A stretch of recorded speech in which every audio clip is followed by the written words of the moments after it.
Halo semua, nama saya Gali Gaditya Putra dengan NIM E1011241036.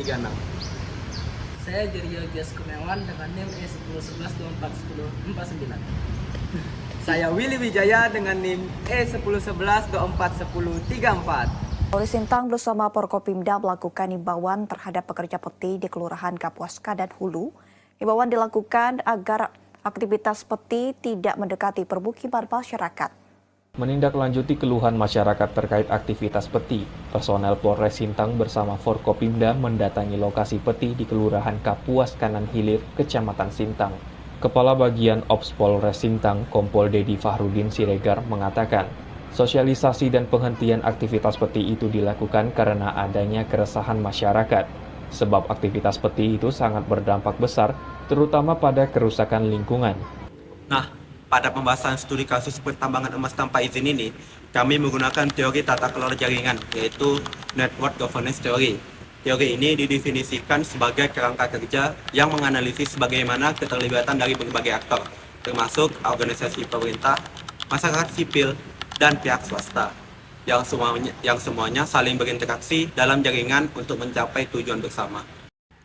Nah, implementasi teori ini didasarkan bahwa semua pemangku kepentingan memiliki hubungan saling ketergantungan.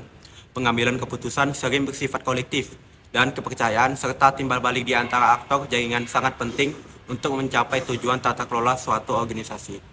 Nah, dalam mengatasi permasalahan yang kompleks seperti pertambangan emas tanpa izin ini, sangat tidak mungkin dilakukan oleh satu lembaga saja, melainkan harus adanya kolaborasi dari setiap pihak yang memiliki kewenangan untuk mengatasi persoalan tersebut.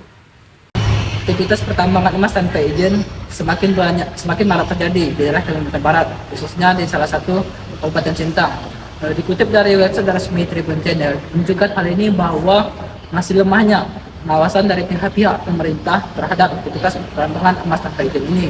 Masih berlanjutnya aktivitas pertambangan emas tanpa izin ini menunjukkan kegagalan dan dari pemerintah tersebut untuk mengatasi aktivitas seperti ini. Salah satu penyebab aktivitas seperti terus berlanjut dikarenakan faktor ekonomi dan juga kurangnya lapangan pekerjaan. Para pekerja menjadikan peti sebagai sumber penghasilan. Oleh karena itu, pekerja memandang bahwa penegakan hukum di mata masyarakat sebagai ancaman terhadap keberlangsungan hidup mereka. Jika fenomena ini terus berlanjut tanpa adanya pergerakan dari pihak penegak hukum, maka hal ini akan menjadi polemik bagi masyarakat yang terdampak. Dampak kerusakan lingkungan juga dirasakan oleh masyarakat, tepatnya di Kecamatan Benjai-Hulu, Kabupaten Sintang. Terjadi kerusakan lingkungan yang berdampak pada masyarakat yang sumber penghasilannya bergantung pada sungai. Aktivitas seperti ini sangat bertentangan dengan Undang-Undang Nomor 3 Tahun 2020 tentang pertambangan mineral dan batu bara, yang dimana setiap orang yang melakukan usaha penambangan tanpa izin resmi dari IUP, IPR, atau IUPK dapat dipidana penjara paling lama 5 tahun dan denda hingga 100 miliar. Oleh karena itu, pemerintah diharapkan agar mampu untuk bisa mengatasi terkait permasalahan yang semakin kompleks ini melalui pengawasan, penegakan hukum yang tegas, serta koordinasi antar lembaga-lembaga dan pihak-pihak terkait.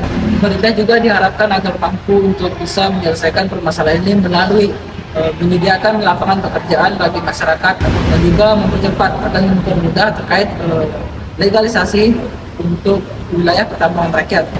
Dengan adanya tata kelola yang baik serta implementasi kebijakan yang efektif, hal ini diharapkan agar dapat mengatasi terkait aktivitas seperti di Kabupaten Sintang, sehingga kerusakan dan konflik sosial dapat diminimalisir serta dikurangi. Nah, di sini saya akan menjelaskan rekomendasi konkret untuk menyelesaikan kasus seperti ini yang terjadi di Kabupaten Sintang.